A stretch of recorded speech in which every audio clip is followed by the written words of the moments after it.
Gerard. Minister, you're welcome to the House.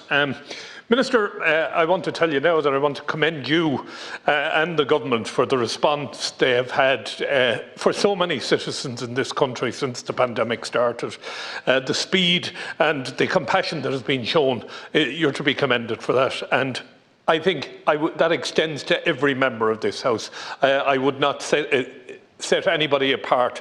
Nobody has, as the previous colleague said, Senator Buttimer, we're all in this working together for a common cause, and I think that's the way we've got to take things forward. Certainly the bill you're bringing forward today will provide a huge amount of confidence and support to those who are on the Department of Social Welfare's COVID payments.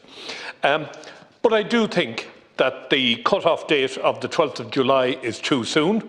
I'm rather sorry that it's not open-ended and that we would not be trusted in both houses to close it off as soon as it would be the right time to do it. Because what the people of this country need right now is certainty.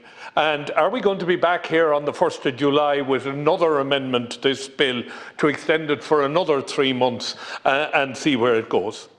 The Section 2 of the bill, Minister, my colleague Senator McDougall and members of the government parties have pointed out that Section 2 of this bill is flawed.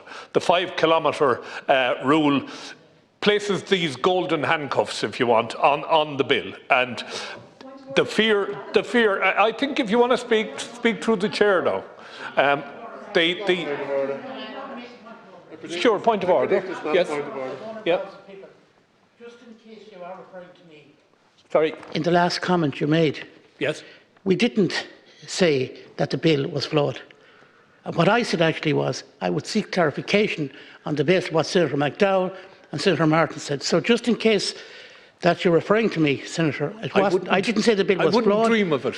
I said the bill was. I said the bill. I didn't say the bill was flawed. I said seek clarification. Thank you.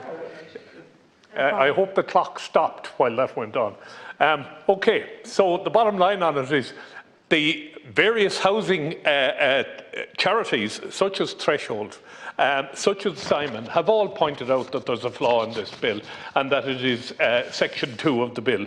So bottom line on it is we've had an eminent lawyer say it has a deficiency in it, and we have also pointed out by housing charities that it has a flaw in it. So from that point of view, I'll accept Senator Murphy did not say it, so that's fine. Look, the 5K restriction, I don't know if you can do anything at this stage about that, Minister. If you can, I'd appreciate it that you would look at that. I want to support this bill. I want to support you as you bring this bill forward. I will not be voting for the hell of it. I will not be pushing anything to a vote on this. What's most important right now is that we protect our citizens. On the wider housing issue, Minister, what has gone wrong in this state?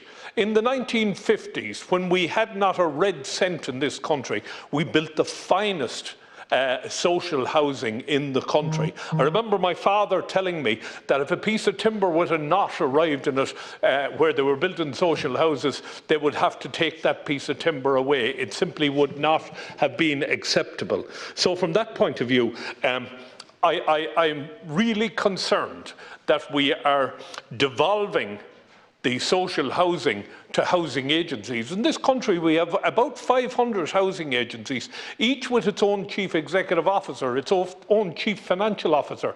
I admit that these organisations are trying to provide housing for needy people, but do we need 500 of them? You know, is it time that we stepped back and looked at the state's responsibility to provide social housing for those that are in need?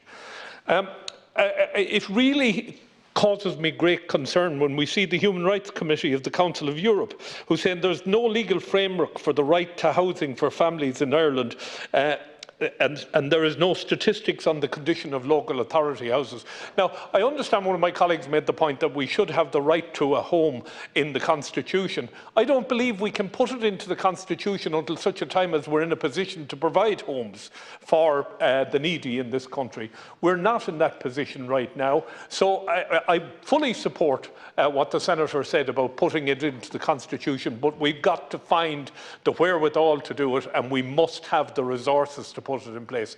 Look, I could go on, but Lesko here, look, you've been rather kind to leave me go on. I do apologise to my colleague Senator Murphy. I was not indicating that he saw a flaw in the bill, or indeed anybody else, but members of the government parties have said there's a flaw in the bill. Let those who said it step forward. Those who didn't, that's fine. Thank you. Thank you, Senator. I call Senator O'Loughlin. You have 5 minutes.